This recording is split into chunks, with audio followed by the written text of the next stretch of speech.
My name is Derek of DerekTafuma.com. Today I'm going to talk about live streaming. So I wrote a blog today, and the title of the blog was Live Streaming is the Current State of the Internet. And so I've summarized the main points of the blog. It's available on my website, DerekTafuma.com. And the summary is in this presentation. So basically, live streaming, okay, if you want to know what live streaming is or how important it is becoming, you only have to look at the fact that YouTube now has YouTube Live, Facebook now has Facebook Live, Twitter now has Twitter Live or Periscope. Now what they've done is taken the Periscope up into Twitter so that you can Periscope directly from Twitter. So things like Facebooking, YouTubing, Periscoping, those are popping up into our everyday vocabulary. Then you have Instagram as well, which has Instagram Live for certain accounts which qualify. I've seen some celebrities encouraging Instagram to enable their account so that it has Instagram Live, but you can still post video.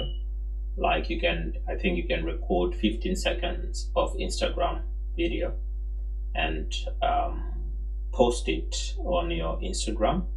Then you have Snapchat, which I think will soon have a Snapchat Live. I'm not sure if it's called Snapchat Live already. Okay, then in terms of how we are moving on with the internet, okay, the current state of the internet has enabled applications to be able to accommodate audio and video, okay, without too many problems. If you remember when the internet started, okay, I would say around the 90s, the internet was mainly just text. It was written text. There was hardly any video. There was hardly enough audio. Okay, but now we're moving on to audio and we're also moving on to video. Now, in terms of the audio, okay, there's an application called Anchor, and Anchor is something that's very close to the Twitter of voice. Okay, so it's like a Twitter. It's you speak for 2 minutes, and in those 2 minutes you say whatever you want to say, and then you can post it onto your Anchor. It's called a wave. Once you've posted it, it then goes on to, you can actually share it on Twitter and on Facebook and all the other social media channels or social media platforms that you're using. So because of the move towards audiovisual, okay, now we have audiobooks.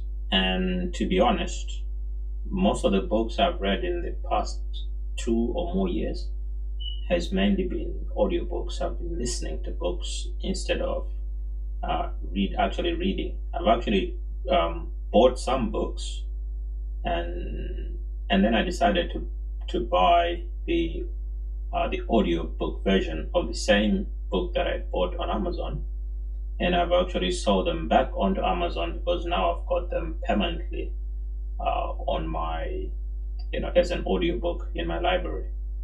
And then of course podcasts are coming up, and with podcasts they can be stored in a library like YouTube videos, so you're able to listen to podcasts that were posted a few years ago. Okay, if the channel is still running, you can watch all the podcasts that have been posted before the current one. Okay, so we have YouTube videos, so that's addressing the visual aspect of the current state of the internet. And then you have channels like YouTube, but you also have Vimeo, and you've got many others. There's a few others out there that are posting. Some people actually have their own, or some companies have their own generic video players within their platform. Okay, so I actually sold a lot of my CDs in the past because I no longer needed them because of the introduction of the iPod. Okay, so I'm moving on to music and books. So there was the iPod. When it was introduced, I was able to upload all of my music, okay, on CD onto the iPod. So once I'd done that, I was able to sell my CDs. Okay, so I recovered some of the money that I had spent or that I'd invested in buying the music CDs. Okay, then of course there's iTunes where I can buy books and I can buy music as well from Apple, from the Apple Store. Okay, then in terms of books as well, I can get through Amazon, and they bought Audible, and Audible is basically an application, okay, with audiobooks, and you can buy your books from Amazon and then listen to them through Audible. Okay. So I am still writing. Okay, so I'm still writing ebooks and I'm still blogging. So when I blog, I do need to write, like the blog that I showed you earlier on. Okay, and I'm still writing ebooks as well. And hopefully by the end of this year, I'll have written my first book. Okay, so why live stream? Okay, for the same reasons that you're typing into Facebook and Twitter and all that. Okay, basically, we are on social media or on the internet for basically two things. Okay, learning and entertainment. So we're either teaching, or we're learning, or we're entertaining, or we're being entertained. Okay, so those are the reasons why you need to move into live streaming, because a lot of people would rather listen or watch a video in their news feed, in the feed on their wall on Facebook, rather than read a really long piece of writing that you've written. I personally skip through all the long pieces of writing, and if there's a video or an audio file, I'd rather just listen or just watch. Okay, from time to time I will read, but I think that most people prefer just to watch a video, especially if they are short. Okay, the other thing is your own personal branding. A lot of people are thinking that social media is some place where you go and waste your time, so they'll post pictures that they would not want a prospective employer, for example, to see. But the truth is, employers are secretly going on your social media profiles to see what kind of a person you are. Okay, so if it pays to be very professional, okay, in your social media, okay, and to be the person that you are off the social media. So be the same person you are professionally, and you can help to build your personal brand. You certainly don't want to build a negative brand of yourself.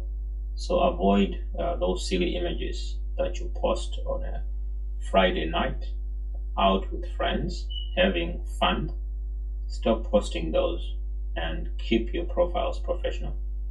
Okay, so that's what I was looking at today in terms of live streaming as the current state of the internet.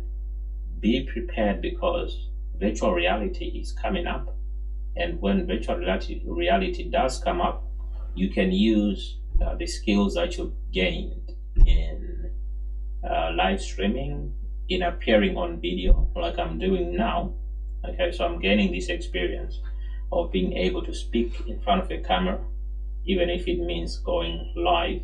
Okay, so that is going to help. That's a skill that we should all get. Okay, so I'm going to stop my video now. My name is Derek Tafuma. My website is derektafuma.com. I'm going to post the screencast that I've done just now on my YouTube channel.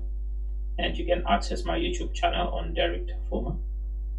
And I'll see you in the next video.